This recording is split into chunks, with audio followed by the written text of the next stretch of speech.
এই যে তোর মজুরি নিয়ে যা, ভালো কাজ করেছিস।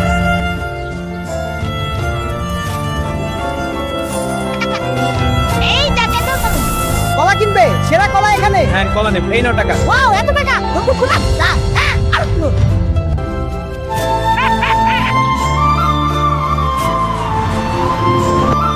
আমি এখন অনেক বড় লোক হয়েছি,